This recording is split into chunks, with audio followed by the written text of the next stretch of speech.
हाँ, next topic हम ले रहे हैं वेपर प्रेशर। ठीक है, वेपर प्रेशर के बारे में थोड़ा सा हम डिस्कस करेंगे। ठीक है, इसके लिए एक चीज़ आपको समझना है, थोड़े से नोमेनक्लेचर आपको समझने हैं, जिसका यूज़ आगे हम करेंगे तो आपको फिर डाउट नहीं होना चाहिए कि ये चीज़ क्या है, वो चीज़ क्या है। ठीक है, थोड़ा सा प्रेशर के बारे में अपन समझ लेते हैं। प्रेशर के लिए ऐसा है, देखिए एक बर्तन में हम पानी लेते हैं, वाटर, ये सिर्फ वाटर है, इसमें हमने कोई दूसरी चीज़ नहीं मिलाई है। ठीक है, अगर मैं इसको गर्म करूं, यानी इसका टेम्परेचर इंक्रीज़ करूं, तो पानी गर्म होकर के क्या होता है, बॉयल होता है। बॉयल होकर के उसमें से वेपराइजेशन होना शुरू होता है, या इवन बॉइलिंग पॉइंट से पहले ही वेपर बनने स्टार्ट हो जाता है।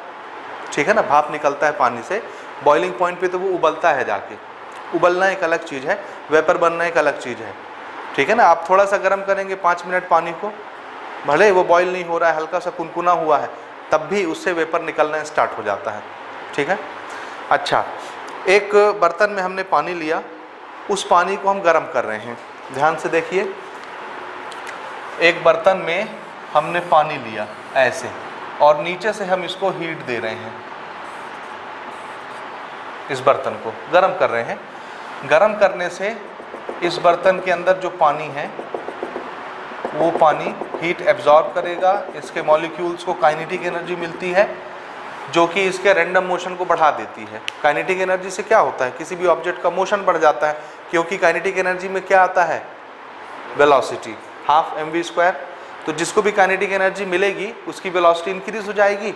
अगर इसकी एनर्जी ज़्यादा हो गई, ठीक है, तो इसकी स्पीड भी ज़्यादा हो जाएगी, इसके मॉलिक्यूल्स की, और स्पीड ज़्यादा होगी तो फिर वो अपने सरफेस को छोड़ के बाहर निकल जाएंगे। भाई जिसके पास ज़्यादा एनर्जी आती है फिर वो हड़बड़ाने लगता है। जैसे इलेक्ट्रॉन की थ्योरी में आप पढ़ते हैं, बाहर से अगर हमने हीट एनर्जी दिया, कोई भी एनर्जी इलेक्ट्रॉन को दिया, अगर उसकी एनर्जी ज़्यादा हो गई तो एक्साइटमेंट के बारे वो बाहर आ जाता है ना, एक्साइटेड होके। तो इसी तरह किसी भी वाटर के मॉलिक्यूल्स को काइनेटिक एनर्जी दी जाएगी तो एनर्जी ज़्यादा होने की वजह से उसकी स्पीड बढ़ेगी और वो अपनी सरफेस को छोड़ के बाहर एस्केप कर जाएगा, बाहर चला जाएगा। ये चीज़ आपको समझ में आया। हमने नीचे थोड़ा सा गर्म किया, ठीक है, इसमें वेपर बनना स्टार्ट हुए। जब इसके वेपर बनने लगते हैं ऐसे, यहाँ से वाटर इवापोरेट हो रहा है, या हम कहेंगे वेपोराइज हो रहा है, वेपोराइज होकर के बाहर निकल गया। अच्छा, वेपर बनना स्टार्ट हुआ। ये जो वेपर बना, यही वेपर जब वाटर के सरफेस के ऊपर प्रेशर लगाएगा, जिस वाटर की सरफेस से ये वेपर निकल के आ रहा है, भाप बन के ऊपर उठ रहा है, उसी वाटर के सरफेस को अगर ये दबाने लग जाए, फोर्स लगाने लग जाए, तो हम क्या बोलेंगे, ये प्रेशर कौन लगा रहा है, इसी लिक्विड का बना हुआ प्रेशर, वेपर। इसी लिक्विड ने जो वेपर बनाया, वही वेपर क्या कर रहा है, अपने ही सरफेस को क्या करता है, दबाता है, अपने ही लिक्विड के सरफेस को दबाता है। तो हम बोलेंगे this is vapour pressure. Vapour जब प्रेशर लगाता है, भाप जब प्रेशर लगाता है किसी सरफेस पर, वो प्रेशर क्या कहलाता है, वेपर प्रेशर। लेकिन इसके लिए शर्त ये है कि अगर हमने अपने बर्तन का दरवाज़ा खुला रखा है, तब तो ये भाप बनेगा और निकल जाएगा, एटमॉस्फेयर में मिल जाएगा, तब तो वो कोई प्रेशर नहीं लगाएगा ना। समझ में आया, भाप तो बनेगा, वेपर तो बनेगा, लेकिन अगर ये रास्ता खुला है तो फिर ये वेपर क्या करेगा, एटमॉस्फेयर में इवापोरेट हो जाएगा, चला गया। अगर वहाँ कोई वेपर है ही नहीं, बन के उड़ गया, तो फिर प्रेशर कौन लगाएगा, कोई नहीं। तो प्रेशर लगवाने के लिए क्या चाहिए, क्लोज्ड वेसल चाहिए। तो सबसे पहली शर्त है वेपर प्रेशर एग्जर्ट करवाने के लिए क्या चीज़, हमारा कंटेनर कैसा होना चाहिए, वेसल कैसा होना चाहिए, क्लोज होना चाहिए। तो हम क्या करते हैं, अपने वेसल को बंद कर देते हैं, ये। सो दिस इज क्लोज्ड वेसल, ये पहली शर्त हो गई। ठीक है, बर्तन कैसा होना चाहिए, क्लोज होना चाहिए। अब नीचे से हमने आग लगाया, ये पानी गर्म हुआ, इससे वेपर बना, वेपर बन रहा है, भाप बन रहा है, और बन रहा है, और बन रहा है। ऊपर जाने का रास्ता नहीं है। ऊपर जाएगा, भाई भाप कैसी होती है, गैस की तरह होती है, ठीक है ना, गैस होती है, और गैस हल्की होती है। हल्की चीज़ कहाँ रहना चाहती है, ऊपर जाना चाहती है, इसलिए भाप हल्की होकर के ऊपर जाना चाहती है। ऊपर का रास्ता हमने बंद कर दिया। अब ये भाप यहाँ जा कर के टकराएगी, ऊपर जा नहीं सकती, इसलिए टकरा के कहाँ जाएगी, वापस आएगी। अब नीचे से हीट का प्रोसेस तो हम देते ही जा रहे हैं, वेपर बनता ही जा रहा है, बहुत वेपर बन रहा है, ऊपर जा नहीं सकता, सब यहीं इकट्ठे होते जा रहे हैं। नीचे तो पानी है, यहाँ पूरे भाप इकट्ठे होते जा रहे हैं, इकट्ठे होंगे तो जैसे ही आप हीट करते हैं, आपने पढ़ा है गैस का वॉल्यूम क्या होता है, टेम्परेचर बढ़ाने से बढ़ता है। अगर वॉल्यूम बढ़ेगा तो सामने जो भी आएगा ये क्या करेगा, उस पर फोर्स लगाएगा। तो सामने कंटेनर आया, इधर भी फोर्स लगाया, इधर कंटेनर आया, इधर भी फोर्स लगाया, इधर कंटेनर है, इधर भी फोर्स, इधर कंटेनर, इधर भी फोर्स, इधर कंटेनर है, इधर भी फोर्स, इधर लिक्विड की सरफेस है, इधर भी फोर्स। अब कंटेनर तो हार्ड मटेरियल का बना हुआ है, वेपर उसको दबा नहीं सकती, प्रेशर तो लगा रही है, फोर्स तो लगा रही है, लेकिन कंटेनर दब नहीं सकता। नीचे लिक्विड है जो कि कंटेनर से सॉफ्ट है, तो नीचे जब ये दबाएगी तो उस प्रेशर का कैलकुलेशन हम कर सकते हैं, उसका अनुभव हम लगा सकते हैं। ठीक है, तो एक गैस किस डायरेक्शन में प्रेशर एक्सर्ट करती है, आंसर है ऑल डायरेक्शन में। 3 डायरेक्शन में तो हमने सॉलिड सरफेस रखा हुआ है, 3 डायरेक्शन, 4 डायरेक्शन, जितने भी आप गिन सकते हैं। एक ही डायरेक्शन है ये वाला जहां लिक्विड की सरफेस है। तो फिर ये क्या करती है, ये वापस ऐसे पलटना स्टार्ट करती है और लिक्विड को दबाना शुरू करती है। अब मुझे बताइए, ये जो प्रेशर लगाया जा रहा है ये कौन लगा रहा है, वेपर लगा रहा है, इसलिए इस प्रेशर का नाम क्या रख दिया, वेपर प्रेशर। क्या नाम रखा भाई इसका, this is vapour pressure, vapour pressure, vapour pressure. बात समझ में आया, आया कि नहीं आया? ठीक है, दिस इज वेपर प्रेशर। तो अगर वेपर प्रेशर डिफाइन करना है, कैसे डिफाइन करेंगे, एक लिक्विड जब वेपराइज होता है, वेपर बनता है, वो वेपर अपने ही लिक्विड के सरफेस को जिस प्रेशर से दबाता है, जिस फोर्स से दबाता है, वही प्रेशर क्या कहलाता है, वेपर प्रेशर कहलाता है। यहाँ तक बात समझ में आया? अब देखिए, अब हम इसको गर्म करते जा रहे हैं, यहाँ बहुत क्वांटिटी में वेपर बन गया, ठीक है, एकदम फुल हो गया। अब जगह नहीं है कि और वेपर आए तो उसको और जगह मिले। मॉलिक्यूल्स वेपर फेस में मॉलिक्यूल सब एक दूसरे के बहुत नज़दीक आ गए, बहुत ज़्यादा। हम निरंतर गर्म करते जा रहे हैं, हीट देते ही जा रहे हैं, ठीक है। ये यहाँ पर वेपर इकट्ठे हो गए। अब वेपर और इधर लिक्विड, ये 2 फेस आपको समझ में आए। यहाँ वेपर है, यहाँ पर वेपर सब इकट्ठे हो गए, और यहाँ पर ये लिक्विड का सरफेस, ये surface, this is liquid surface, और इसके ऊपर वेपर का सरफेस आ गया। 2 सरफेस ऐसे टकराए आपस में, ठीक है। अब हम नीचे गर्म करते ही जा रहे हैं। लिक्विड को क्या करना है, हीट लेकर के वेपर बनाना है, लेकिन यहाँ जगह अवेलेबल नहीं है कि और वेपर आ सके। तो क्या होगा, क्या लिक्विड को हीट मिलेगी तो वो वेपर नहीं बनाएगी? आंसर है बनाएगी। लिक्विड का काम ही है कि उसको हीट मिले तो वो क्या बनाए, गर्म होकर के वेपर बनाए। भाई इसके मॉलिक्यूल्स को एनर्जी मिलेगी तो वो तो बाहर भागेगा ही, काइनेटिक एनर्जी इंक्रीज होगी। तो हम नीचे से इंक्रीज करवाते जा रहे हैं काइनेटिक एनर्जी, हीट देते ही जा रहे हैं, लेकिन यहाँ अब जगह अवेलेबल नहीं है कि कोई और मॉलिक्यूल आकर के ये घुसने नहीं देंगे। जैसे ट्रेन का डब्बा जब खाली होता है तो पैसेंजर आराम से घुस जाता है, लेकिन ट्रेन का डब्बा एकदम भरा हुआ हो और कोई पैसेंजर आए घुसने के लिए, तो ये सब के सब क्या करते हैं, उसको धक्का मार के बाहर गिरा देते हैं, अंदर आने नहीं देते। यहाँ पर इतने पैसेंजर हो गए हैं कि अब यहाँ से कोई और पैसेंजर आएगा तो ये उसको घुसने नहीं देंगे। तो फिर क्या होगा, तो यहाँ पर फिर इक्विलिब्रियम आ जाता है। क्या आ जाता है भाई, इक्विलिब्रियम। और इक्विलिब्रियम में क्या होता है, हम ये मान लेंगे कि हम नीचे से हीट दे रहे हैं, टेम्परेचर बढ़ा रहे हैं, तो वाटर का, लिक्विड का एक मॉलिक्यूल वेपर बना, अपनी सरफेस छोड़ के एयर में आ गया, वेपर बन गया। तो वेपर जो पहले से था वो यहाँ डूब जाएगा लिक्विड में। एक मॉलिक्यूल वेपर बना तो वेपर का एक मॉलिक्यूल वाटर में डिसॉल्व हो गया।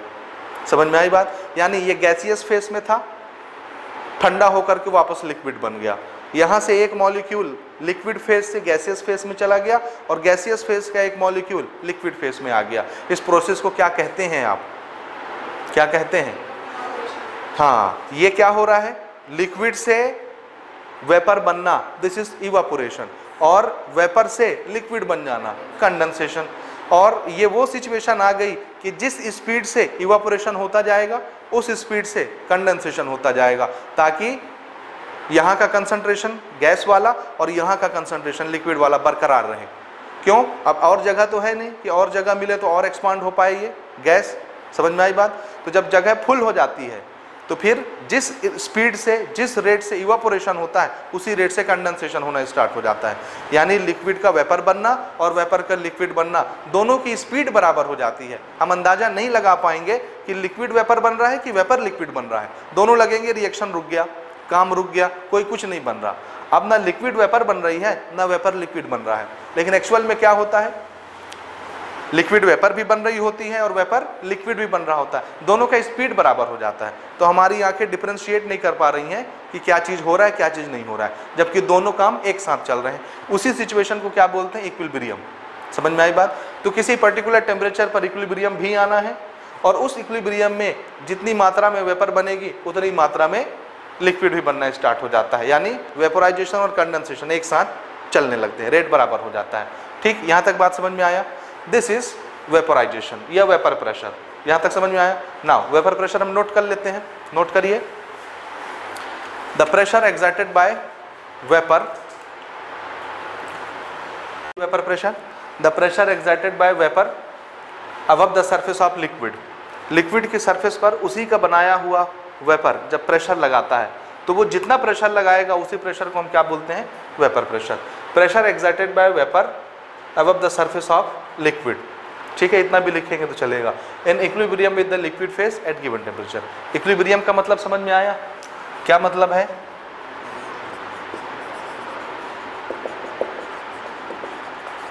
Eight equilibrium rate of evaporation is equal to rate of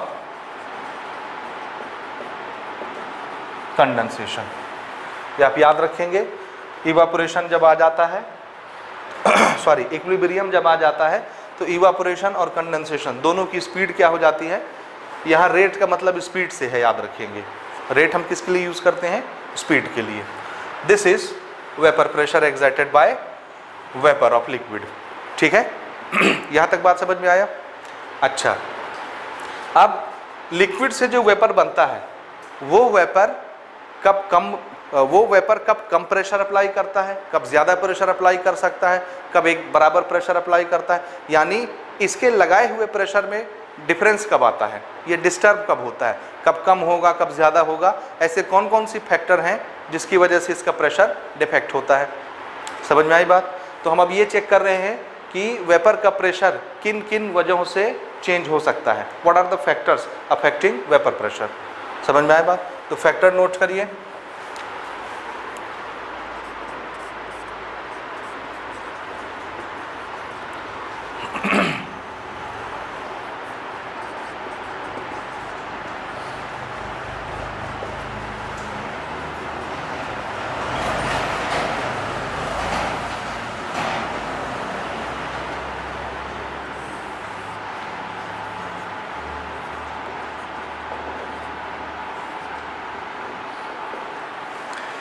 factors which affect vapour pressure. ठीक है, सबसे पहली चीज तो नोट करिए, नेचर ऑफ लिक्विड लिखिए, नेचर ऑफ लिक्विड।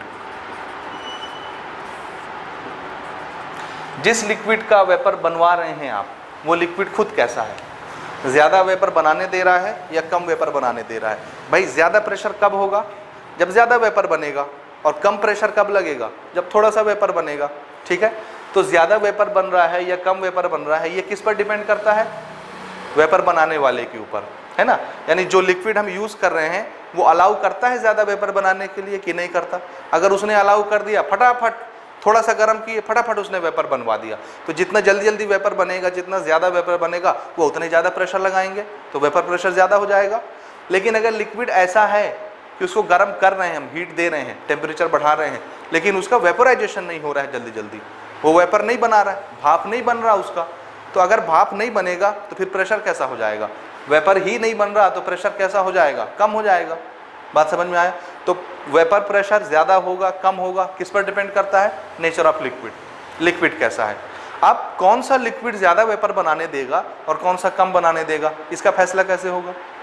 भाई देखिए, वेपर बनने के लिए मॉलिक्यूल कहाँ से उठ के एयर में आते हैं, सरफेस से, वाटर की सरफेस से।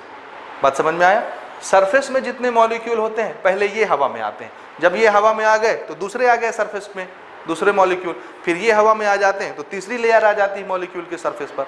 ठीक है, अगर लिक्विड के मॉलिक्यूल टू मॉलिक्यूल लगने वाले फोर्स स्ट्रॉन्ग फोर्स हैं, इंटरमॉलिक्यूलर फोर्स ऑफ अट्रैक्शन कैसा है लिक्विड का, बहुत तगड़ा है, तो हर एक मॉलिक्यूल क्या करेगा, अपने दूसरे सहपाठियों को, अपने दूसरे साथियों को क्या करेगा, बहुत ज़्यादा फोर्स लगा के पकड़ा रहेगा। तो आप नीचे से हीट देंगे, टेम्परेचर बढ़ाएंगे, तो इनके बीच का बॉन्ड टूटेगा नहीं आसानी से। अगर मॉलिक्यूलर फोर्स बहुत स्ट्रांग है तो बॉन्ड ब्रेक नहीं होगा, और बॉन्ड ब्रेक नहीं होगा तो ये फ्रीली ऊपर आ नहीं पाएंगे सरफेस छोड़ के। समझ में आया? तो ऐसे लिक्विड जिनका इंटरमॉलिक्यूलर फोर्स ऑफ अट्रैक्शन कैसा हो, बहुत स्ट्रांग हो, वो अपने भाई को ऊपर जाके वेपर बनने नहीं देते, है ना, यानी उसका वेपर इजीली नहीं बन पाता, तो वेपर प्रेशर उसका ज़्यादा होता नहीं, कम हो जाता है। लेकिन अगर ऐसा हमारे पास लिक्विड हो जिसके मॉलिक्यूल के बीच में इंटरेक्शन का फोर्स कैसा हो, कम हो, जैसे वीक लंडन फोर्स काम कर रहा है molecule to molecule. Weak London force आपने पढ़ा है ना, डिस्पर्सन फोर्स सबसे वीक फोर्स होता है। तो अगर ऐसा मॉलिक्यूल हम ले रहे हैं, ऐसा लिक्विड ले रहे हैं जिसके मॉलिक्यूल्स के बीच में फोर्स ऑफ अट्रैक्शन कैसा है, वीक है, तो फिर आप उसको गर्म करिए। थोड़ा सा गर्म करेंगे तो क्या होगा, उसके बॉन्ड तुरंत ब्रेक हो जाएंगे थोड़ी सी एनर्जी से, और जहाँ बॉन्ड ब्रेक हुए मॉलिक्यूल फ्री हैं, ऊपर उठ के वेपर बन जाएंगे, उसका वेपराइजेशन जल्दी जल्दी होगा। तो नेचर ऑफ लिक्विड से आप क्या समझे, दो तरह के लिक्विड हमने सोचे। एक वो लिक्विड जिनके अंदर इंटरेक्शन का फोर्स कैसा है, ज़्यादा, तो उसका वेपर कैसा हो जाएगा, कम, तो वेपर प्रेशर कैसा हो जाएगा, कम। एक ऐसा लिक्विड जिसके मॉलिक्यूल्स के बीच में लगने वाला फोर्स बहुत कमज़ोर है, तो फिर उसको थोड़ा सा हीट देंगे तो उसका वेपर जल्दी जल्दी बन रहा है, और अगर वेपर जल्दी बनेगा तो प्रेशर भी ज़्यादा लगेगा। बात समझ गए? सो नेचर ऑफ लिक्विड में आप क्या नोट करेंगे, कैसे लिखेंगे इसको कैसे लिखेंगे, चलिए नोट करिए इसको। Liquids having weak intermolecular forces, liquid having weak intermolecular forces, चलो मैं इसको नोट कर देता हूं।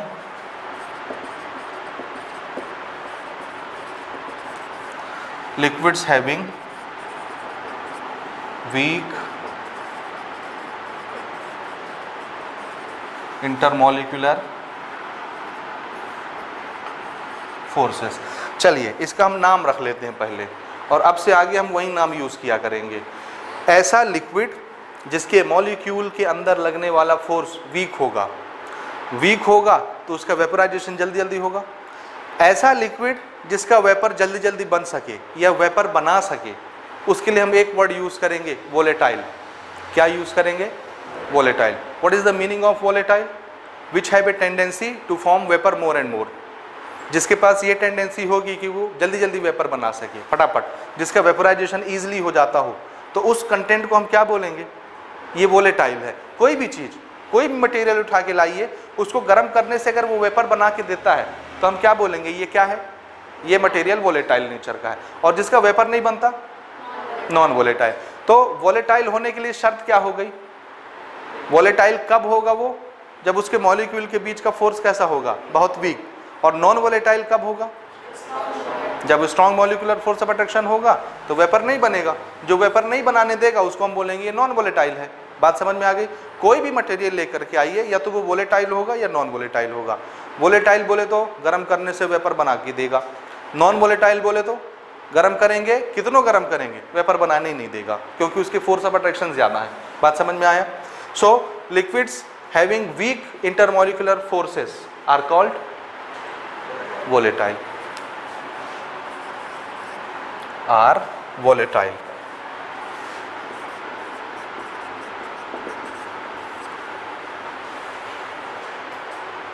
ठीक है, याद रहेगा ये नाम, volatile, and have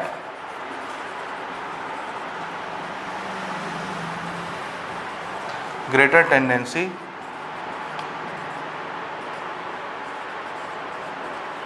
to form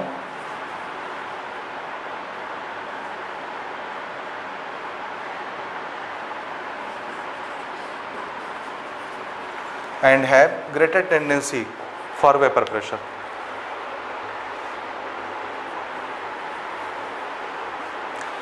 and have greater vapor pressure लिख लीजिए direct, greater tendency to form vapor and exert more pressure, या शॉर्टकट में इसको लिखिए and have greater vapor pressure।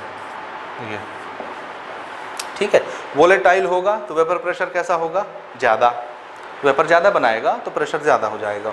ठीक है, ये है पहली चीज़, नेचर ऑफ लिक्विड। दूसरी चीज़ देखिए, दूसरी एक और फैक्टर है जिसकी वजह से वेपर प्रेशर चेंज हो सकता है, और वो फैक्टर है जो सब जगह काम करता है, टेम्परेचर। कैसे भाई? अगर इसको कम गर्म करेंगे, कम टेम्परेचर इंक्रीज करेंगे तो थोड़ा सा वेपर बनेगा, ज़्यादा टेम्परेचर इंक्रीज करेंगे, ज़्यादा हीट देंगे तो ज़्यादा प्रेशर बनेगा। तो टेम्परेचर और वेपर का कनेक्शन क्या हो गया? If you increase temperature there is increase in vapour, then there is also increase in vapour pressure. If you decrease in pressure, decrease in temperature, तो क्या होगा?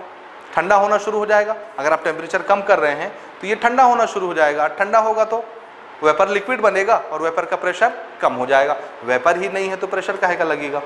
बात समझ में आ रहा है? तो टेम्परेचर और वेपर का क्या कनेक्शन हो गया? Directly proportional. आप टेम्परेचर बढ़ा रहे हैं तो वेपर बन के वेपर प्रेशर इंक्रीज हो जा रहा है, टेम्परेचर कम कर रहे हैं तो वेपर लिक्विड बन के वेपर प्रेशर को कम कर दे रहा है। ये चीज़ समझ में आ रहा है आपको? ठीक है, तो टेम्परेचर का क्या कनेक्शन हुआ? डायरेक्ट लिख लें, डायरेक्टली प्रोपोर्शनल लिख लें direct. Temperature is directly proportional to vapour pressure. If you increase temperature, vapour pressure of liquid also increases. ठीक है, क्यों? इसका रीजन क्या है? रीजन बता सकते हैं क्या आप? हाँ बिल्कुल, काइनेटिक एनर्जी क्या होगी? इंक्रीज हो जाएगी। काइनेटिक एनर्जी क्या होती है? तो यहां पर छोटा सा इसका रीजन भी हम नोट करेंगे। नोट करिए, with temperature kinetic energy of molecules increases and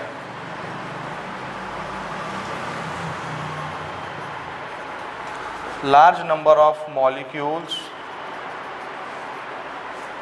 are available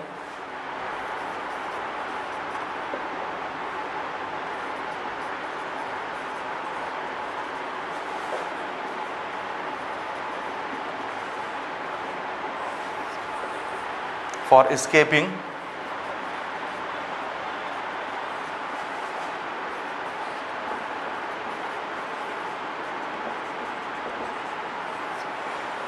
from the surface of liquid। ठीक है, याद रहेगा। दो शब्द आपको दिमाग में रखने हैं, एक है वोलेटाइल और दूसरा है नॉन वोलेटाइल।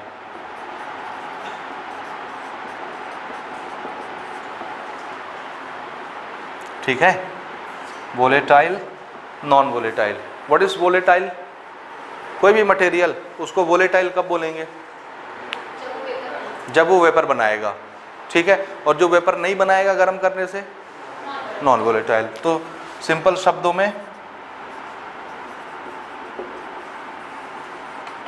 विच फॉर्म वेपर और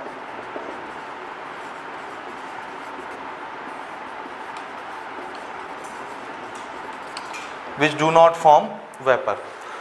वेपर बनाने के पीछे रीजन क्या होता है? Weak intermolecular forces. ठीक है, मॉलिक्यूल्स के बीच में।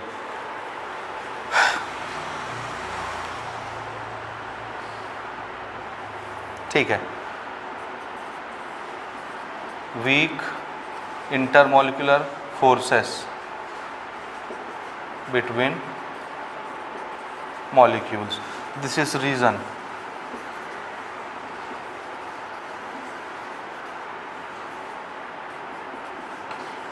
strong intermolecular forces of attraction between molecules। ठीक है, तो दो टाइप के मटेरियल हो सकते हैं। हमने दो क्लासिफिकेशन बना लिया, एक वोलेटाइल, एक नॉन वोलेटाइल।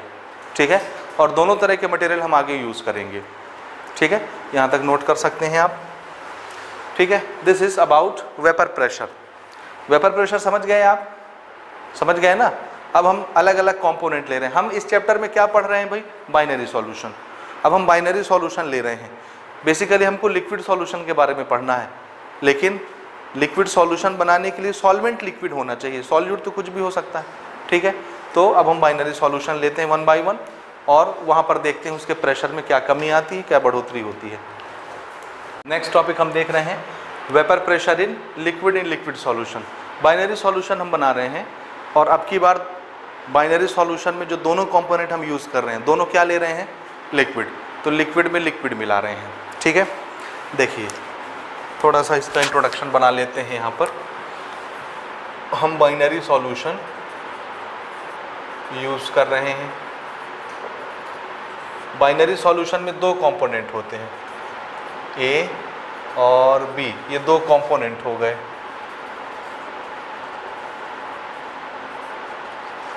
टू कंपोनेंट्स, एक का नाम है ए और एक का नाम हमने रख दिया बी।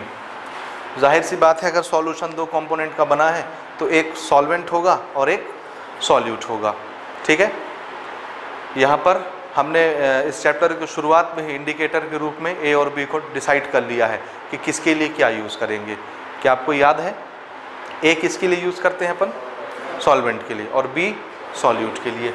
तो ए हम हमेशा किसके लिए यूज़ करने वाले हैं, सॉल्वेंट, और बी किसके लिए यूज़ करेंगे, सॉल्यूट के लिए, ठीक है। यहाँ तक क्लियर है, ठीक है। अच्छा, दूसरी चीज़, किसी कंटेनर में हमने सॉल्वेंट लिया, सॉल्वेंट कुछ भी हो सकता है, volatile, non volatile, water, alcohol, कोई भी चीज़ हो सकती है सॉल्वेंट, ठीक है, ठीक है। उसके ऊपर से हम सॉल्यूट डालेंगे, सॉल्यूट भी कुछ भी हो सकता है, लिक्विड होगा, गैस होगा, सॉलिड होगा, कोई भी। अभी हम लिक्विड का केस ले रहे हैं, हो कोई भी सकता है, ठीक बात। अच्छा, उसके कैलकुलेशन के लिए कि कितना सॉल्वेंट मौजूद है या कितना सॉल्यूट हम डाल रहे हैं, यहाँ पर हम टर्म यूज़ करेंगे मोल फ्रैक्शन। क्या यूज़ करेंगे, मोल फ्रैक्शन। क्या यूज़ करेंगे, हाँ, मोल फ्रैक्शन क्या बताता है, कंसंट्रेशन। वो कंसंट्रेशन का ही टर्म है ना। और उसको एक शब्द में अगर आपसे पूछूं कि मोल फ्रैक्शन क्या बताता है, तो आप क्या बोलेंगे, काउंटिंग, नंबर्स बताता है कि इतने पार्टिकल डले हुए हैं, इतने पार्टिकल सॉल्यूट के हैं, इतने पार्टिकल सॉल्वेंट के हैं। क्योंकि मोल फ्रैक्शन होता क्या है, number of mole divided by number of mole, है ना। नंबर डिवाइडेड बाय नंबर क्या आएगा, नंबर ही आएगा। तो मोल फ्रैक्शन क्या बताता है, नंबर बताता है, जिस चीज़ के बारे में आप पूछ रहे हैं। सॉल्वेंट का मोल फ्रैक्शन निकालेंगे तो सॉल्वेंट के पार्टिकल कितने हैं ये बताएगा। सॉल्यूट के मोल फ्रैक्शन अगर पूछेंगे तो सॉल्यूट के कितने पार्टिकल हैं ये बताएगा। तो मोल फ्रैक्शन हमेशा क्या बताता है, नंबर ऑफ पार्टिकल्स, ठीक है। That is a concentration term, ठीक। अच्छा, अभी ये भी लिक्विड फेस में है, ये भी लिक्विड फेस में है। This is in liquid phase, this is in liquid phase, दोनों लिक्विड फेस में है, ठीक है। लिक्विड फेस के लिए जो मोल फ्रैक्शन हम यूज़ करेंगे उसका इंडिकेटर मैं बना रहा हूँ, ये एक्स ए, सादा सिंपल सा एक्स ए लिख दिया, मतलब this is mole fraction of solvent, और सिंपल सा एक्स ए लिखा है मतलब वो किस फेस में है, लिक्विड फेस में है। ये पहचान आपके लिए याद रहेगा। इसी तरह इसको सिंपल सा एक्स बी लिख देंगे, मोल fraction of solute, A component या बी कंपोनेंट, जो आपको समझ में आया। इसी तरह से एक थ्योरी और आपने पढ़ी है, ये हो गया हमारा मोल फ्रैक्शन, ठीक है। एक थ्योरी और आपने पढ़ी है, that is Dalton's law of partial pressure, ठीक है। इसको भी थोड़ा सा अपने दिमाग में क्लियर कर लीजिए। क्या क्लियर करना है, देखिए एक लिक्विड के ऊपर वेपर बना हुआ है। अब वेपर में कुछ ना कुछ पार्टिकल तो होंगे ना, 1 लाख पार्टिकल हो, 2 लाख पार्टिकल हो, 10 लाख पार्टिकल हो, पार्टिकल तो होंगे ना। हर एक पार्टिकल क्या करता है, अपने लिक्विड के सरफेस को दबाता है, प्रेशर लगाता है। तो एक एक पार्टिकल का अगर हम काउंटिंग कर लें, काउंटिंग करने का नाम क्या रखा है हमने, mole fraction.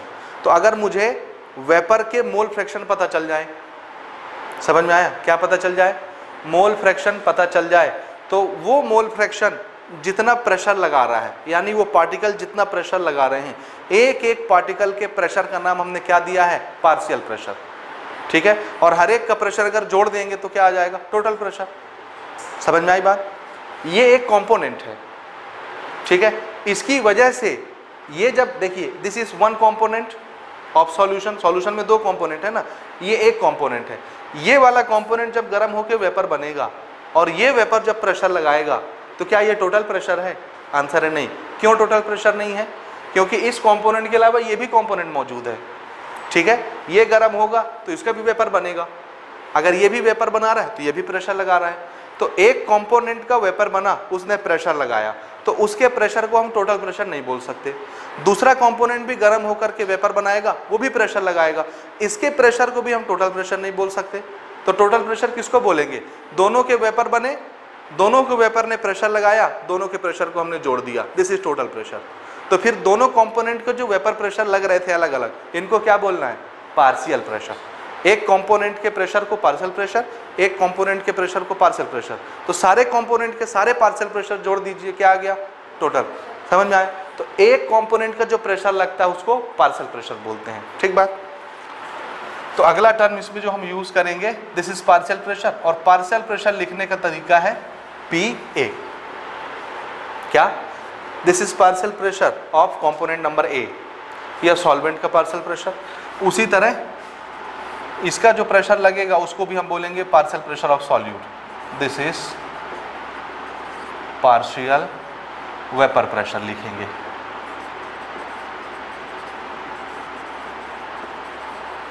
Partial vapour pressure. बात समझ में आ रहा है ना? पार्शियल और टोटल में क्या डिफरेंस है? पार्शियल कब बोलना है? जब एक कंपोनेंट का लग रहा हो, और टोटल कब बोलना है? जब सबके पार्शियल प्रेशर हम जोड़ देंगे। अच्छा, मान लीजिए मैं बर्तन में सिर्फ एक ही मटेरियल ले रहा हूँ, एक ही कंपोनेंट ले रहा हूँ, वाटर, उसको गर्म कर रहा हूँ, तो वो वेपर बन करके प्रेशर लगा रही, जो इसकी पहले का केस अपन देख रहे थे। ठीक है, वाटर, सिर्फ वाटर लिया, वाटर को गर्म किया, वो वेपर बन गई, उसने जो प्रेशर लगाया उसको पार्शियल प्रेशर बोलना है या टोटल प्रेशर बोलना है? क्या बोलेंगे? एक ही कंपोनेंट लिया था हमने बर्तन में, दो नहीं मिलाए थे, सॉल्यूट सॉल्वेंट नहीं है, एक ही चीज़ है सॉल्वेंट, उसको गर्म कर रहे हैं, वो वेपर बना रही है, वो जब प्रेशर लगाएगी उस प्रेशर को क्या बोलेंगे? Total pressure. वही टोटल प्रेशर हुआ ना भाई, एक ही तो कंपोनेंट था, सिंगल यही कंपोनेंट था, ये था ही नहीं, ये नहीं था तो ये तो प्रेशर बनाने ही वाला नहीं ना, ये है ही नहीं, सिर्फ ये है, सिर्फ यही है, तो इसका मोल फ्रैक्शन ये, इसका पार्शियल प्रेशर ये, और उसी पार्शियल प्रेशर को हम क्या मान लेंगे? Total pressure. ठीक है, लेकिन जब हम कोई चीज़ नहीं मिलाते, मिक्सचर नहीं है, कोई चीज़ मिक्सचर नहीं है, तो क्या होती है? प्योर। क्या होती है? प्योर। तो अगर ये सिर्फ प्योर फॉर्म में रहेगा, अकेला रहेगा, तो ये जो प्रेशर लगाएगा उसको हम क्या बोलेंगे? Pure pressure. क्या बोलेंगे? Pure pressure. और प्योर के लिए इंडिकेटर हम लगा देंगे नॉट, इसके ऊपर क्या लगा देंगे? ये आप अलग से कहीं नोट कर लीजिए, दिस इज P0A। सिर्फ ये है तो क्या लगा देंगे? P0B। P0A का क्या मतलब है? Partial pressure of pure liquid. बिल्कुल ठीक। पार्शियल प्रेशर बोलना है कि सिर्फ vapour pressure, this is total pressure, तो इसको सिर्फ मैं क्या लिख रहा हूं? Vapour pressure. टोटल प्रेशर है ये, vapour pressure of pure liquid. ठीक है, ठीक है। If only A component is present,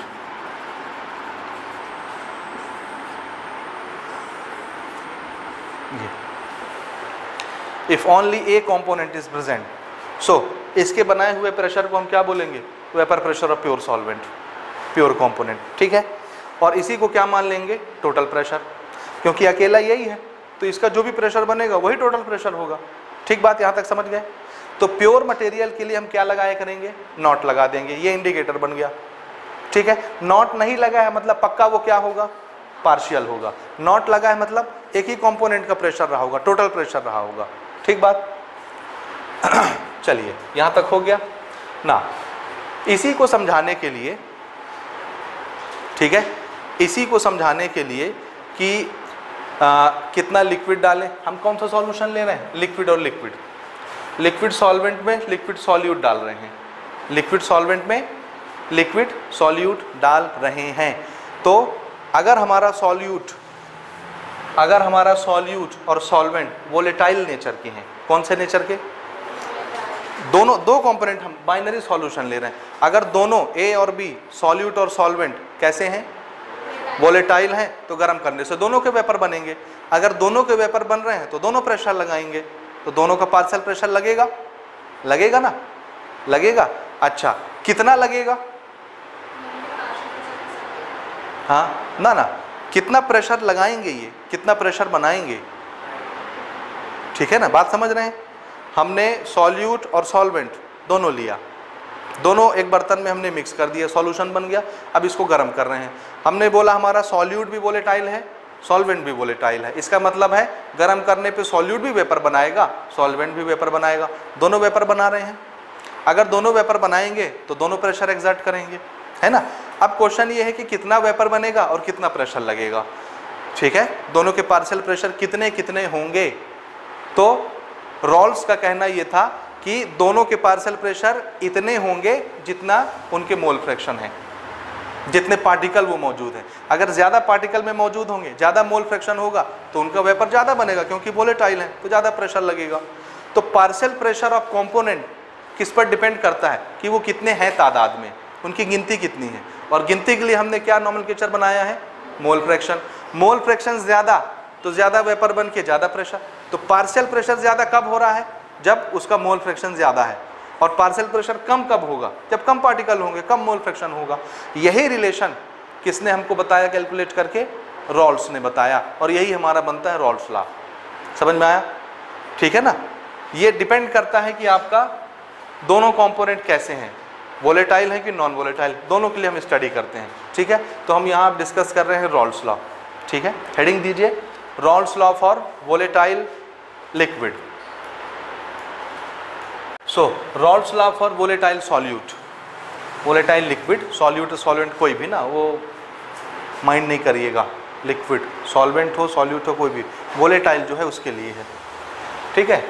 so it is given by French chemist François Marie Raoult in 1886, ठीक है। ये उनके ऑनर में नाम, उन्हीं के ऑनर में इस लॉ का नाम क्या रख दिया गया, रॉल्स लॉ, ठीक है।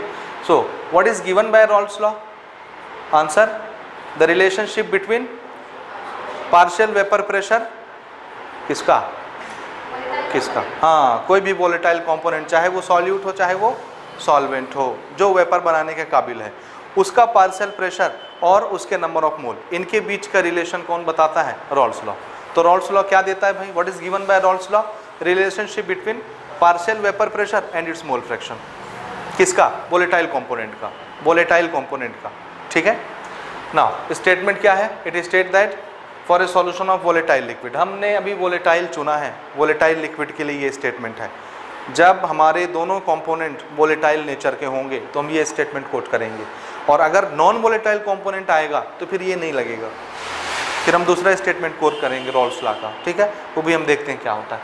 तो वोलेटाइल लिक्विड के लिए क्या बोलते हैं वो, कि partial pressure of each component, each volatile component is directly proportional to its mole fraction. Volatile component जो भी हैं उनका पार्शियल प्रेशर किस पर डिपेंड करता है, उनके मोल फ्रैक्शन पर डिपेंड करता है, डायरेक्टली प्रोपोर्शनल है। इसका मतलब है अगर लिक्विड, मैं सॉल्वेंट की बात कर रहा हूँ, अगर लिक्विड का नंबर ऑफ मोल ज़्यादा है, मोल फ्रैक्शन, मोल फ्रैक्शन क्या चीज़ है भाई, नंबर, मोल फ्रैक्शन कैसे निकलता है, number of molecule of component divided by number of mole of component divided by number of mole of total particles, ऐसे निकलता है ना। तो नंबर डिवाइडेड बाय नंबर, एक नंबर ही होता है। तो मोल फ्रैक्शन भी क्या चीज़ है, एक नंबर है। तो अगर पार्टिकल के नंबर ज़्यादा हैं तो वो ज़्यादा वेपर बनाएंगे, तो ज़्यादा वेपर प्रेशर लगेगा। तो if number of particles are more then vapour pressure are also more, ठीक है। ये तो डायरेक्ट कनेक्शन हो गया ना। अगर गिनती में ज़्यादा रहोगे तो ज़्यादा प्रेशर लगाओगे, गिनती में कम हो तो कम प्रेशर लगाओगे, ठीक है। तो किस कंपोनेंट का कितना प्रेशर बनने वाला है, ये किस पर डिपेंड करता है, उसके मोल फ्रैक्शन पर डिपेंड करता है, उसके कंसंट्रेशन पर डिपेंड करता है। ये चीज़ समझ में आई बात आपको, ठीक है। इसको मैथमेटिकली एक्सप्रेस कर लेते हैं हम।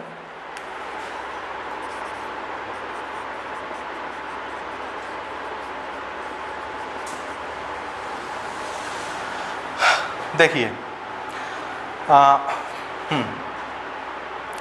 पार्शियल प्रेशर, अगर मैं ए कंपोनेंट की बात करूं, partial pressure of a component या सॉल्वेंट किस पर डिपेंड करता है, is directly proportional to mole fraction of solvent. और इसकी बजाय अगर हम ले लें partial pressure of solute, so it is directly proportionate to mole fraction of solute। Solute के नंबर ऑफ मोल ज़्यादा होंगे, मोल फ्रैक्शन ज़्यादा होंगे तो उसका प्रेशर ज़्यादा होगा। सॉल्वेंट के नंबर ऑफ मोल या मोल फ्रैक्शन ज़्यादा है तो उसका प्रेशर ज़्यादा होगा, कम होगा तो कम प्रेशर होगा। ठीक है, यहाँ तक समझ में आया। प्रोपोर्शनैलिटी साइन को हटाते हैं तो एक कांस्टेंट आ जाता है। यहाँ पर हमने कांस्टेंट चुना PA is equal to, constant के रूप में यहाँ पर हम चूज कर रहे हैं प्योर प्रेशर। ठीक है ना, और ये चीज़ आपको समझनी भी है कि इसको क्यों यूज़ किया, मैं आपको बताता हूँ।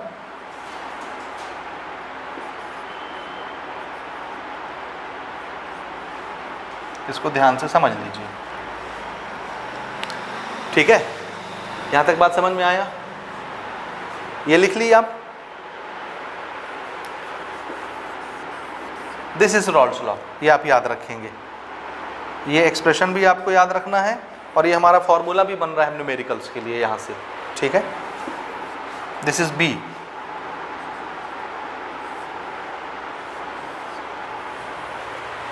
ठीक है ना, यहां तक।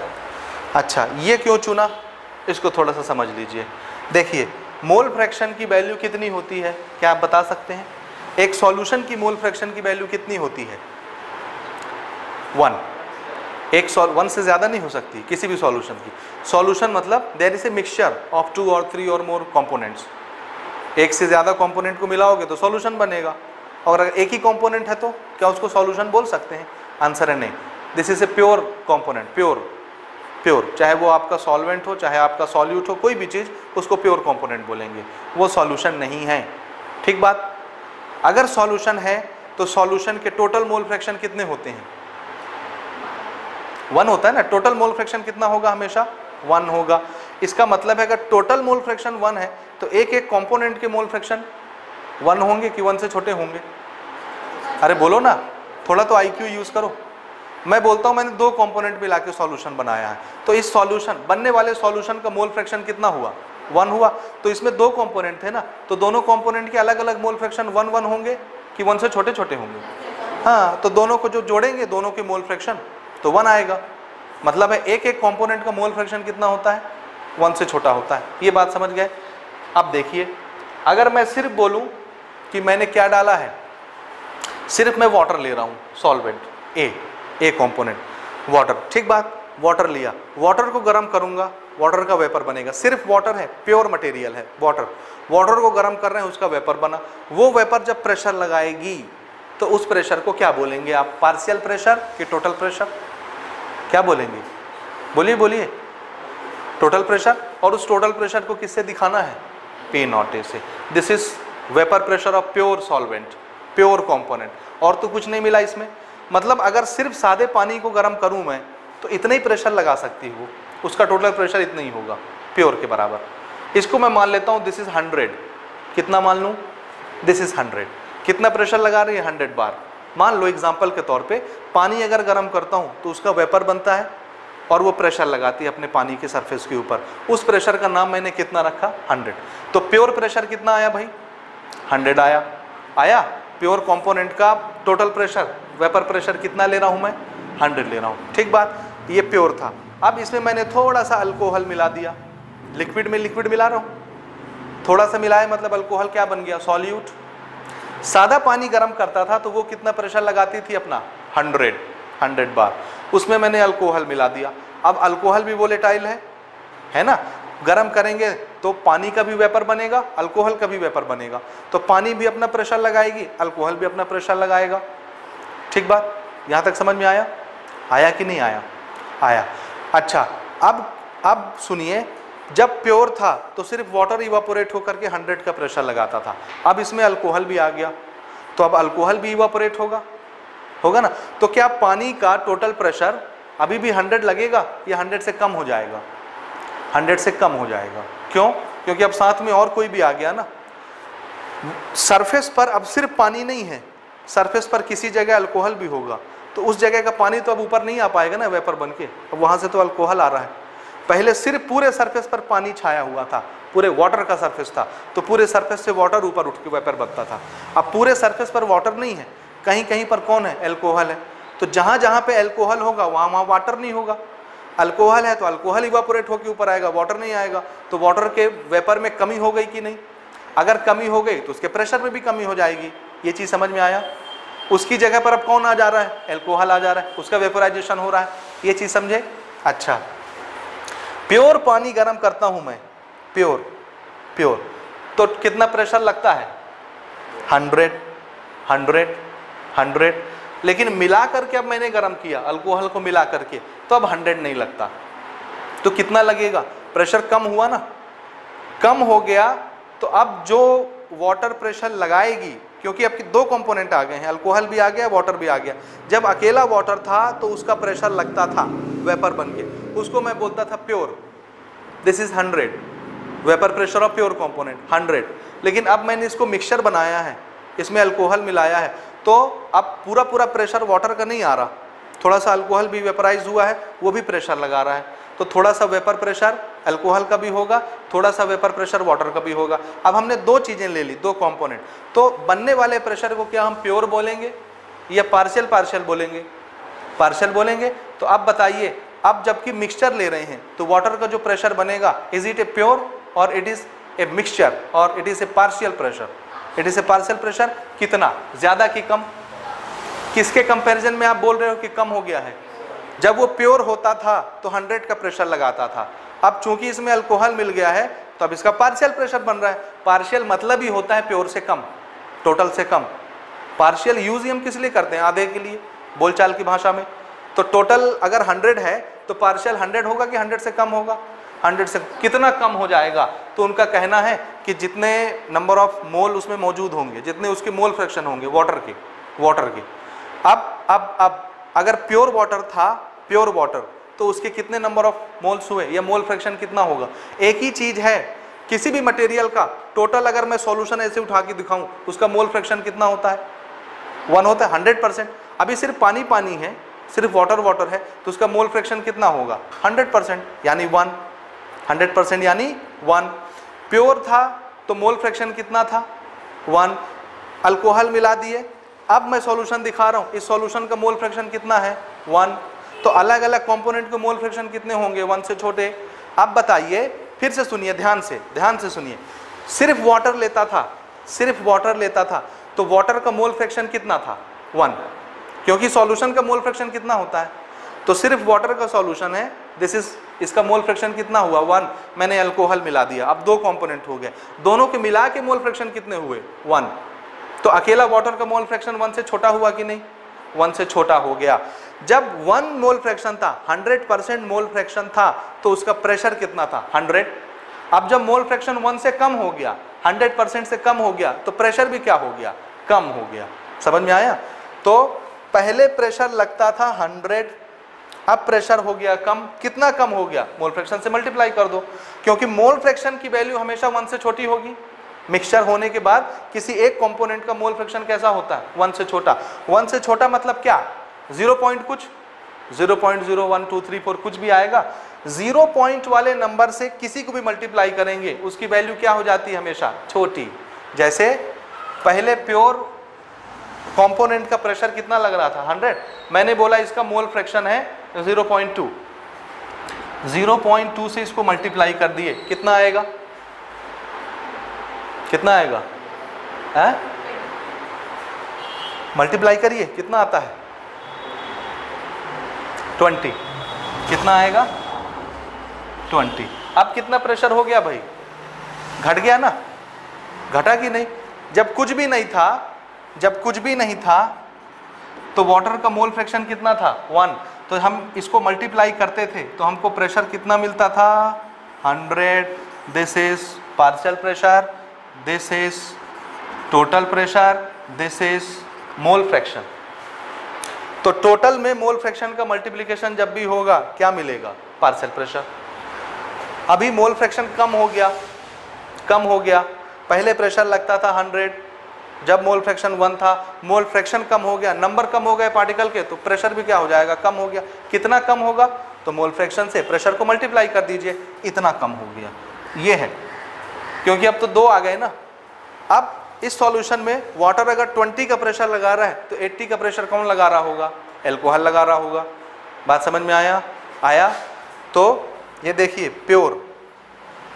प्योर प्रेशर में अगर हम मोल फ्रैक्शन से मल्टीप्लाई करते हैं तो इसकी वैल्यू बड़ी हुई कि छोटी हो गई भाई? किसी एक कंपोनेंट का मोल फ्रैक्शन का वैल्यू 0 पॉइंट कुछ होता है, डेसिमल में होता है, तो 0.001234 वाले नंबर से किसी को भी मल्टीप्लाई करोगे तो उसकी वैल्यू बढ़ती है कि छोटी हो जाती है? छोटी, तो ये छोटा हो गया। समझ में आ रहा है रिलेशन? इसीलिए उन्होंने बोला कि partial pressure is directly proportional to mole fraction.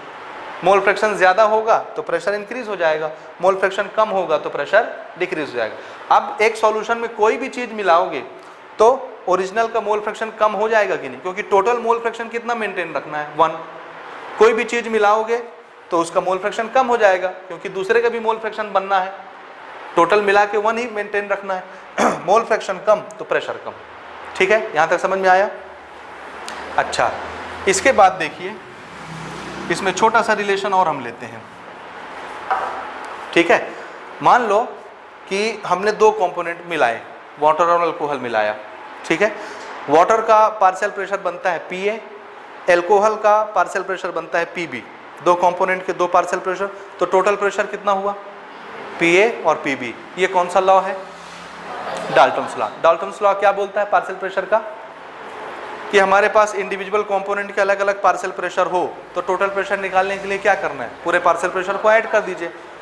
This is Dalton's law of partial pressure.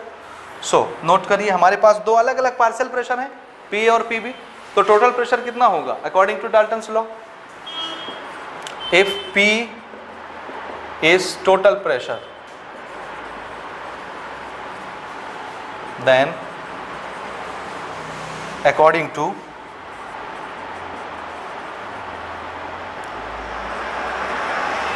Dalton's law of partial pressure, total pressure is equal to sum of all partial pressure. These are partial pressure और इनको add कर देंगे तो क्या हो जाएगा? Total pressure. ठीक है, पार्शियल प्रेशर की वैल्यू निकालने का क्या तरीका है? प्योर प्रेशर के साथ मल्टीप्लाई कर दीजिए मोल फ्रैक्शन को, वो पार्शियल प्रेशर के बराबर होता है।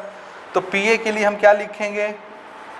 दिस इज P0A XA और PB के लिए P0B XB। ठीक है, नाउ यहाँ पर छोटा सा रिलेशन फिर हम यूज करेंगे। हमको पता है एक सॉल्यूशन के अंदर 2 तरह के मोल फ्रैक्शन आ गए, एक आ गया XA, एक आ गया XB। 2 मोल फ्रैक्शन, तो टोटल मोल फ्रैक्शन कितना होता है? 1 होता है। हमको पता है टोटल मोल फ्रैक्शन एक सॉल्यूशन का कितना होता है? 1 होता है, 1। तो किसी एक को किसी दूसरे रूप में चेंज कर लो।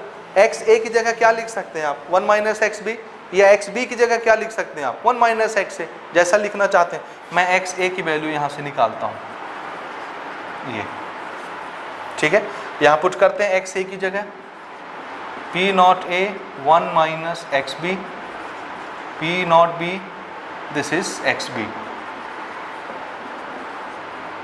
P0A, P0A,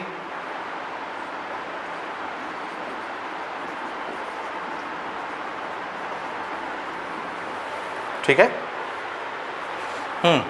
इसमें से XB कॉमन ले लेते हैं और अलग से लिख लेते हैं। So this is total pressure is equal to P0A plus P0B minus P0A और XB। करके देखिए आता है या नहीं।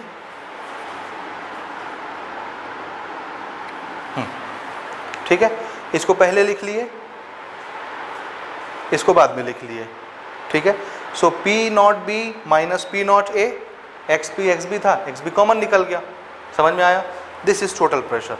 और अगर यहाँ हम यूज करते हैं XB is equal to 1 minus XA, तो कहाँ यूज करते? फिर XB की जगह रखते 1 माइनस XA, तो ये क्या बनता? P0B minus P0B XA। तो P0B XA किसके साथ जाता? P0 XA के साथ, तो XA कॉमन निकलता। फिर क्या बनता? P0A minus P0B, P0A minus P0B, यहाँ क्या आता? XA। यहाँ जो होता है वो यहाँ आता है, P नॉट B है तो XB आएगा, P नॉट A होगा तो XA आएगा। करके देखिएगा, ठीक है। तो ये दो रिलेशन, हालांकि इसको याद रखने की जरूरत नहीं है, जब भी जरूरत पड़ेगी ये लिख के यहाँ से बना लेंगे हम। ये डाल्टन्स लॉ है, डाल्टन्स लॉ में लिख के फट से 20 सेकंड का कैलकुलेशन है, 20 सेकंड की एक्सरसाइज है, फट से लिख के यहाँ पहुँच सकते हैं, ठीक है। तो रॉल्स लॉ सिर्फ अगर आता है क्वेश्चन में तो कहाँ तक लिखना है, स्टेटमेंट कोट करोगे, सिर्फ क्या लिखोगे, फॉर ए वोलेटाइल सॉल्यूशन या for a volatile liquid the partial pressure of each component is directly proportionate to its mole fraction। बस partial pressure of volatile component is directly proportionate to mole fraction। partial vapor pressure of volatile component is directly proportionate to mole fraction। partial pressure of volatile component directly proportionate to mole fraction, जितने भी component हैं। और ये लिख दिया खत्म। This is Rawls law. किसके लिए? volatile, मुझे सॉल्यूट नहीं लिखना चाहिए, this is for volatile liquids, या कंपोनेंट लिख लीजिए, ज़्यादा अच्छा है। कंपोनेंट्स में दोनों आ जाएंगे वोलेटाइल के लिए, सॉल्यूट सॉल्वेंट कोई भी हो। ये समझ में आया भाई आपको? आ गया? ठीक है, नोट करें।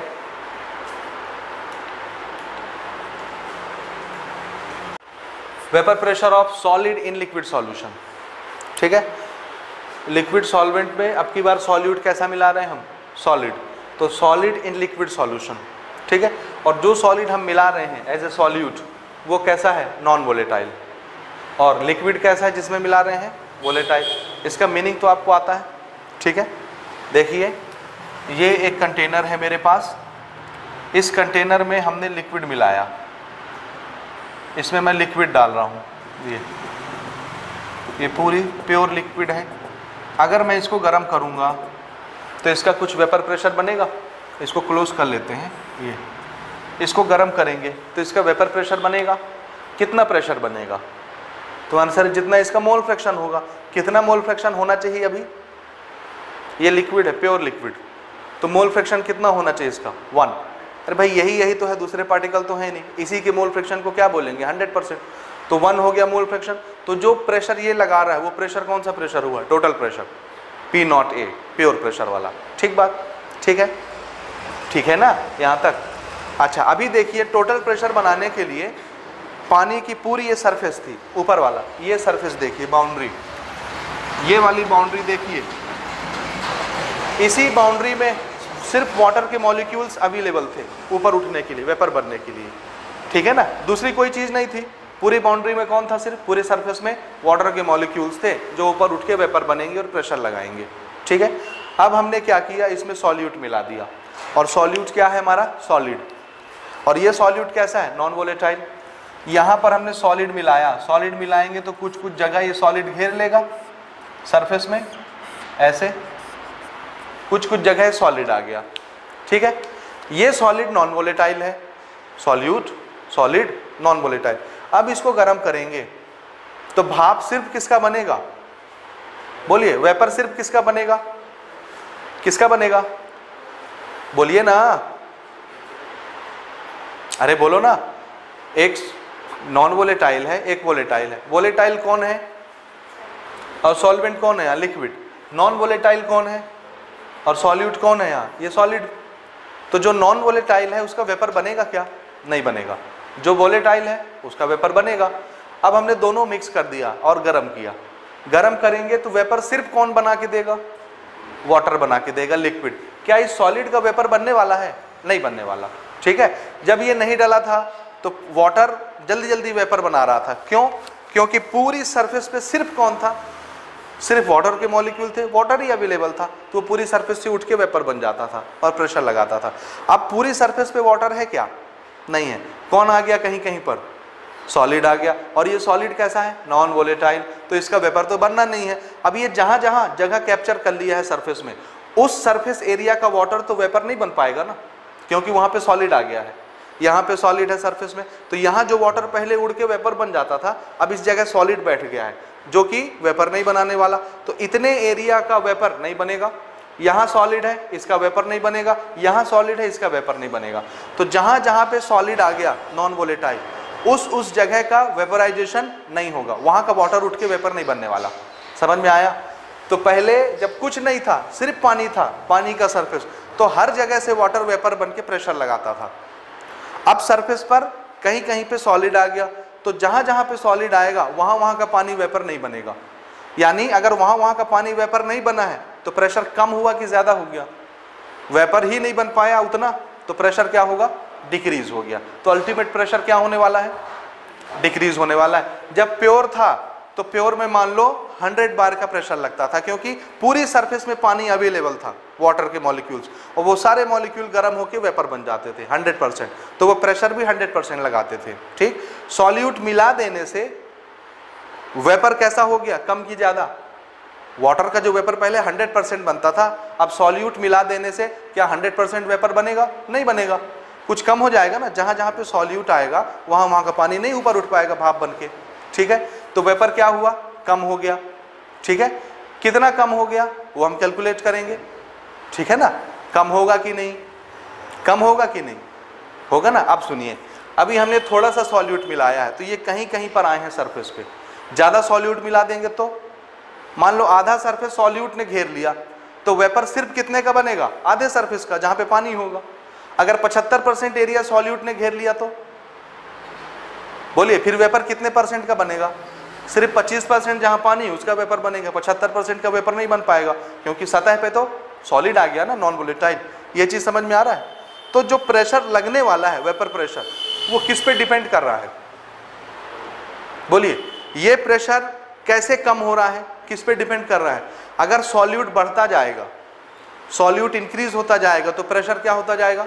वेपर क्या होता जाएगा? पहले बता। अगर सॉल्यूट इंक्रीज करते जा रहे हैं तो वेपर क्या होता जा रहा है? कम होता जा रहा है। वेपर कम होता जाएगा तो प्रेशर कम होता जाएगा। तो ये जो वेपर का प्रेशर लग रहा है इस केस में, ये किस पे डिपेंड करता है? सॉल्यूट की मात्रा पे। और मात्रा के लिए हमने क्या यूज किया है यहाँ? मोल फ्रैक्शन, उसकी क्वांटिटी। अगर सॉल्यूट की क्वांटिटी ज्यादा हो रही है, उसका मोल फ्रैक्शन ज्यादा हो रहा है, तो वेपर प्रेशर का क्या होगा? कम होती जाएगी। किससे कंपैरिजन में कम कर रहे हो आप? पहले कुछ नहीं था, प्योर पानी था, तो उसका 100 लग रहा था प्रेशर। उस 100 के कंपैरिजन में अगर मैं सॉल्यूट मिला रहा हूं, तो मैं देख रहा हूं ये वेपर प्रेशर कभी 90 हो गया, कभी 80 हो गया, कभी 60 हो गया, कभी 40 हो गया। कंपेयर किससे कर रहे हैं? जब प्योर पानी था उसके प्योर प्रेशर से कंपेयर कर रहे हैं। तो प्योर प्रेशर के कंपैरिजन में सॉल्यूट मिलाने से क्या होता है? वेपर प्रेशर कम होता जाता है। किसके कंपैरिजन में आंसर दे रहे हैं कि प्रेशर कम हो रहा है? प्योर सॉल्वेंट के प्रेशर के कंपैरिजन में। ठीक है, कुछ बात समझ में आया कि नहीं आया? और यही है Rawls law for non volatile solute. क्या समझे? यही है रॉल्स लॉ। ठीक है, मैं इसको लिख देता हूं, फिर आपको समझाता हूं, तो आपको क्लियर कट समझ में आएगा। ठीक है, चलिए नोट करिए। The relative lowering of vapor pressure is equal to mole fraction of non-volatile solute। ठीक है, मैं इसको समझाता हूं आपको फिर से मैथमेटिकली। देखिए,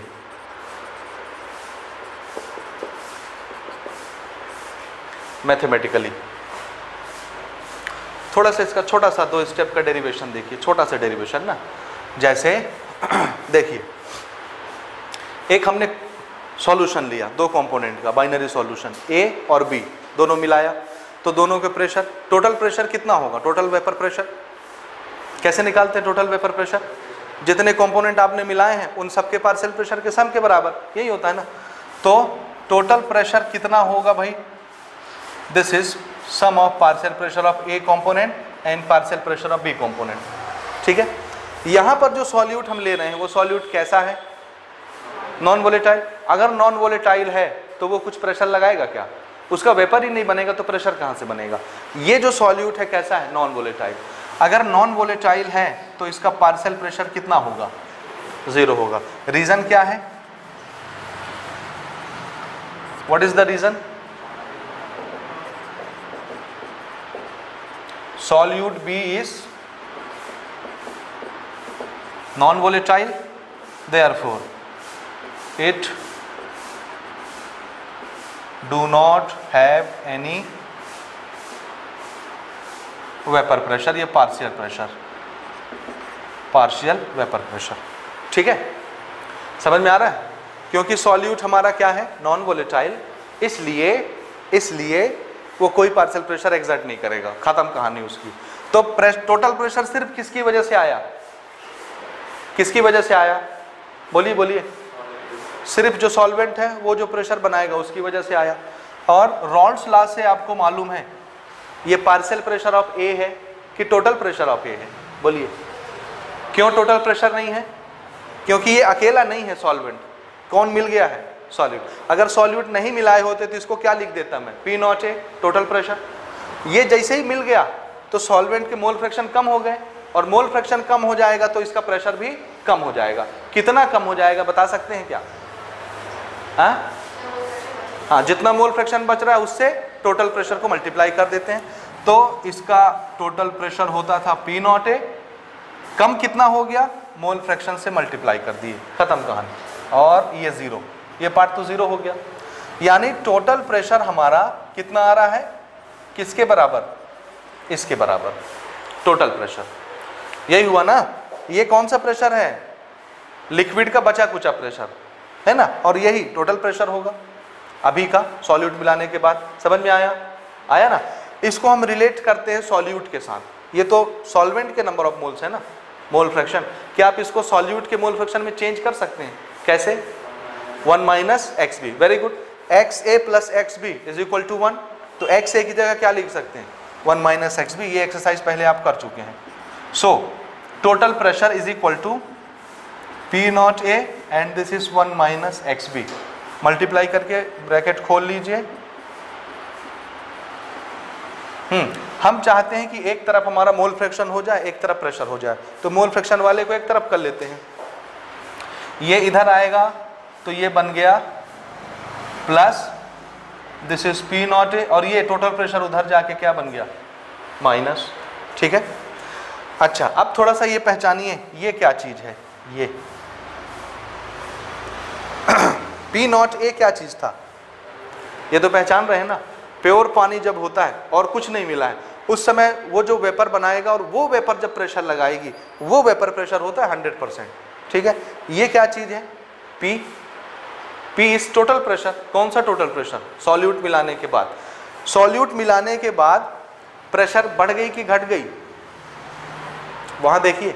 सॉल्यूट मिला देने के बाद वेपर प्रेशर जो पहले ओरिजिनल में लग रहा था पी नॉट ए, वो बढ़ा है कि घटा है, घट गया है, घटा है ना। कितना घटा है भाई, ये देखिए कहाँ पर इसका कैलकुलेशन था, ये देखिए इतना हो गया।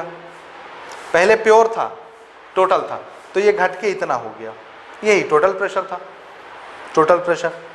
ठीक है कि नहीं है, घटा कि बढ़ा। अब बताइए ये वाला प्रेशर बड़ा है कि ये वाला प्रेशर बड़ा है, ये टोटल प्रेशर है, ये ओरिजिनल प्रेशर है। कौन सा प्रेशर बड़ा होगा, पी नॉट ए बड़ा होगा कि टोटल प्रेशर बड़ा होगा?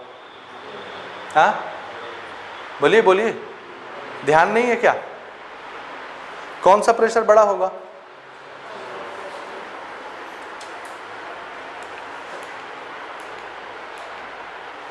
This is a total pressure और original pressure of pure solvent 100%। अभी कुछ मिलाया नहीं था उसमें सॉल्यूट। जैसे ही सॉल्यूट मिलाओगे वो कुछ जगह ले लेगा सरफेस में, तो वेपर कम बनेगा, तो प्रेशर कम हो जाएगा। उस समय टोटल प्रेशर हमने निकाला, ये आया। तो ये प्रेशर ओरिजिनल से कम है कि ज़्यादा है, कम है। सॉल्यूट मिलाने के बाद प्रेशर कम हो गया ना, तो ओरिजिनल प्रेशर से ये टोटल प्रेशर कम है। ठीक है, अब देखिए ज़्यादा प्रेशर माइनस कम प्रेशर। ज़्यादा माइनस कम का क्या मतलब होता है, कितना कम हुआ है। जैसे मैं बोलता हूँ पहले मेरा टोटल प्रेशर लग रहा था 100, जैसे ही मैंने सॉल्यूट मिलाया तो हमने चेक किया कि दोनों का, सॉल्यूट और सॉल्वेंट दोनों मिला के कितना प्रेशर लगा रहे हैं, 60। अब कितना हो गया टोटल प्रेशर सॉल्यूट मिलाने के बाद, 60। पहले ओरिजिनल सादा पानी था, उसका प्रेशर कितना था, 100। सॉल्यूट मिलाने के बाद कितना प्रेशर बच गया, 60। तो कितना कमी हुआ भाई, कैसे निकाला आपने? जो बड़ा प्रेशर था माइनस छोटा प्रेशर। समझ में आया? ओरिजिनल प्रेशर माइनस अभी का प्रेशर। समझ में आ रहा है? ज्यादा माइनस कम करे तो क्या आया, कितना कम हुआ है, चेंज इन प्रेशर आया, चेंज इन प्रेशर। समझ में आ रहा है? ये चेंज इन प्रेशर कि घटा हुआ प्रेशर है कि बढ़ा हुआ प्रेशर है? घटा हुआ प्रेशर है ना, कि 40 कम हो गया। वो 40 कैसे आएगा, ओरिजिनल में से टोटल को माइनस करोगे तो चेंज इन प्रेशर आएगा, या घटा हुआ। उस घटे हुए प्रेशर को हम बोलते हैं lowering in vapour pressure, vapour pressure में कमी आ जाना। So this factor is known as lowering in vapour pressure या lowering of vapour pressure, lowering of vapour pressure. 40 घटा, 100 था, बाद में 60 हो गया सॉल्यूट मिलाने से, तो घटा कितना, कितनी कमी आई, 40 की कमी आई। उस 40 को क्या बोलेंगे, लोअरिंग ऑफ वेपर प्रेशर में कितना कमी आ गया, 40 का कमी आ गया। This is lowering of vapour pressure, ठीक है।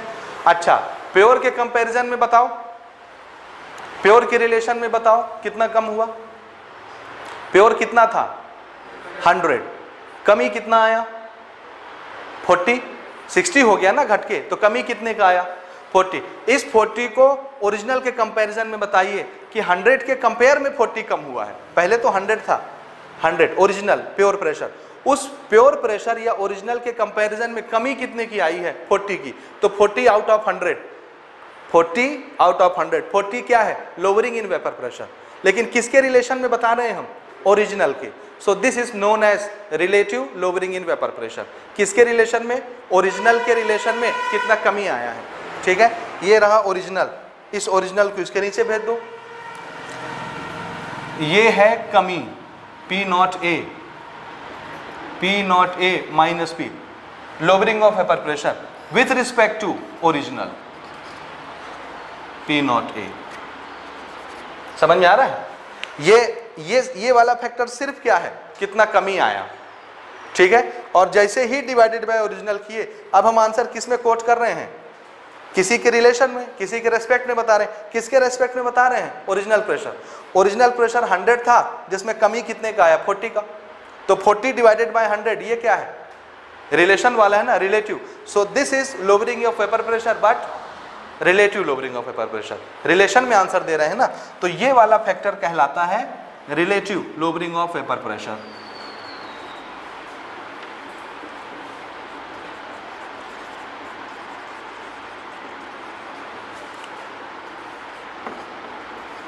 Relative lowering of vapour pressure, इसका नामकरण समझ में आया। क्यों बोल रहे हैं रिलेटिव, क्योंकि हम रिलेशन में आंसर दे रहे हैं विथ रिस्पेक्ट टू, किसके रेस्पेक्ट में, ओरिजिनल प्रेशर के रेस्पेक्ट में। इसलिए इस पूरे फैक्टर का नाम क्या रख दिए, relative lowering of vapour pressure. और देखिए ये किसके बराबर आ रहा है, इधर क्या बचा, हाँ क्या बचा, मोल फ्रैक्शन ऑफ सॉल्यूट बचा। यहां पर डायरेक्टली प्रोपोर्शनेट का साइन है कि इक्वल का साइन है, क्या है, इक्वल है ना, यही इसका जान है। यही आपको याद रखना है कि relative lowering of vapour pressure is equal to mole fraction of solute. अब आप पढ़िए, relative lowering of vapour pressure is not directly proportionate to, क्या आ रहा है, equal to mole fraction of, हाँ ये नॉन वोलेटाइल सॉल्यूट है। This is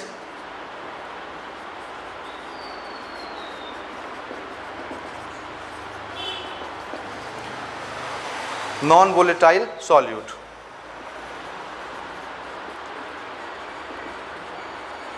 mole fraction of non volatile solute, और यही है हमारा Raoult's law non volatile solute के लिए। तो स्टेटमेंट किससे बनाया हमने, यहां से। अगर आपको ये याद है तो आप स्टेटमेंट लिख सकते हैं कि नहीं। क्या स्टेटमेंट होगा, relative lowering pressure, relative lowering of vapour pressure is equal to mole fraction of non volatile solute, खत्म कहानी। यही इसका स्टेटमेंट है, ठीक है ना। इसका मतलब क्या हुआ, क्या मतलब हुआ, अगर मैं आपको बता दूं, देखिए थोड़ा सा इसको सोचिएगा।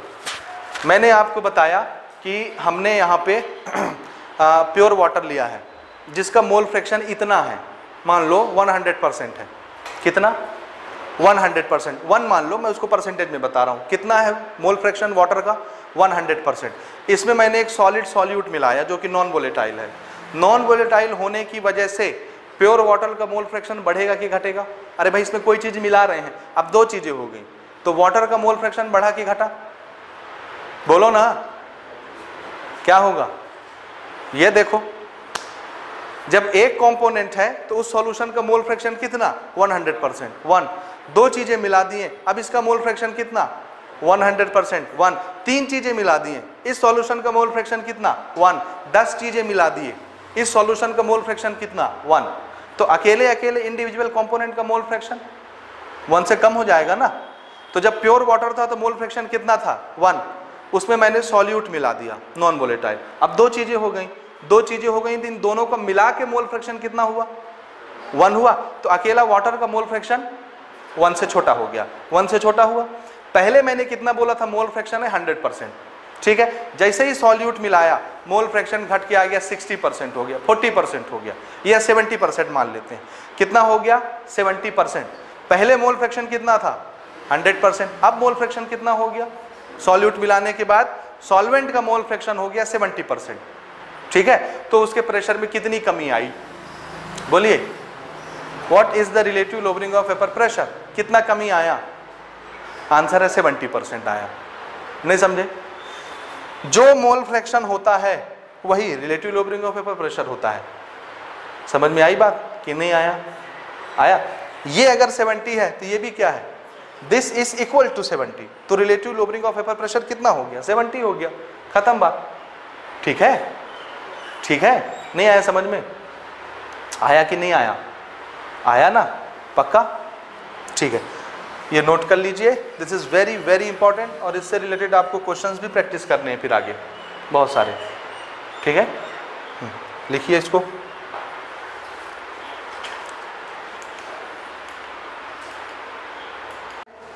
इसी चीज को शॉर्टकट में देखिए क्या लिख रहे हैं अपन, this is RLVP, relative lowering in vapour pressure, RLVP। Shortcut में यही पढ़ा करेंगे हम, ये आगे फिर से कॉलिगेटिव प्रॉपर्टी में आएगा, फिर से इसको डिटेल से डिस्कस करेंगे, ठीक है। लेकिन ये होता क्या है समझ में आया आपको, और ये किसके बराबर होता है, मोल फ्रैक्शन के बराबर, ठीक है। So relative lowering in vapour pressure is equal to mole fraction of non volatile solute. अब अगर हमने नॉन वोलेटाइल सॉल्यूट को ज्यादा मिलाया, ध्यान से सुनिएगा, यही इसकी पहचान है इस इक्वेशन का आखिरी पॉइंट, ठीक है। हमने एक सॉल्यूशन में ये वाला सॉल्यूट ज्यादा मिला है, नॉन वोलेटाइल है, इसको ज्यादा मिला रहे हैं, ज्यादा मिला रहे हैं मतलब इसके मोल फ्रैक्शन को बढ़ा रहे हैं। सॉल्यूट के भाई ज्यादा मिलाने का क्या मतलब है, इसकी गिनती बढ़ाना, मोल फ्रैक्शन इंक्रीज कर रहे हैं। अगर नॉन वोलेटाइल सॉल्यूट का मोल फ्रैक्शन बढ़ेगा तो relative lowering in vapour pressure RLVP का क्या होगा, हाँ, बढ़ रहा है कि घट रहा है। अगर सॉल्यूट बढ़ाते जा रहे हैं तो प्रेशर का क्या होगा, प्रेशर तो सिर्फ प्योर को बनाना है, वेपर बना के, भाई सॉल्यूट तो नॉन वोलेटाइल है, वो तो वेपर बन नहीं रहा, वेपर सिर्फ किसका बनना है, वाटर का, सॉल्वेंट का, और सिर्फ उसको प्रेशर लगाना है। तो अगर मैं सॉल्यूट ज़्यादा मिलाता जा रहा हूँ तो वेपर कम होता जाएगा, तो वेपर प्रेशर कम होता जाएगा, with respect to original pressure ये डिक्रीज होता जाएगा। अगर ज़्यादा मिलाते जा रहे हैं तो ये सिर्फ पार्शियल प्रेशर नहीं है, this is lowering in partial pressure, ये घटना है, प्रेशर में घटाव, डिक्रीज हो रहा है, तो डिक्रीज भी क्या होगा, बढ़ जाएगा और ज़्यादा डिक्रीज होगा। बात समझ में आ रहा है, ये पार्शियल प्रेशर नहीं है, ये क्या है, पार्शियल प्रेशर में कमी है, लोअरिंग इन वेपर प्रेशर है ये, समझ में आ रहा है। This is not only A partial pressure, this is lowering in partial pressure, ठीक है। तो अगर मोल फ्रैक्शन इंक्रीज होता है तो पार्शियल प्रेशर में कमी भी इंक्रीज हो जाएगी। समझ में आई बात कि नहीं आई। If you increase non volatile solute, if you increase mole fraction of non volatile solute, then ये जो सिलसिला है घटने का, प्रेशर के घटने का, ये सिलसिला इंक्रीज हो जाएगा। अगर ये इंक्रीज होता है तो घटने का सिलसिला भी इंक्रीज हो जाएगा, ये मतलब है इसका, ठीक है। सोच के देखिए, अगर हम सॉल्यूट इंक्रीज कर रहे हैं तो सरफेस तो वो कैप्चर कर लेगा, तो वेपर कम बनने देगा, तो प्रेशर कम होता जा रहा है, ठीक है ना। तो प्रेशर में जो कमी आ रही है इसका सिलसिला क्या हो जाएगा, बढ़ जाएगा, इंक्रीज हो जाएगा। जैसे जैसे सॉल्यूट बढ़ाते जाओगे लोअरिंग इन वेपर प्रेशर का सिलसिला भी इंक्रीज होता चला जाएगा, उतनी तेजी से घटेगा प्रेशर। ठीक बात समझ में आ गई, इसको नोट करिए। अब इससे रिलेटेड हम न्यूमेरिकल्स देखेंगे।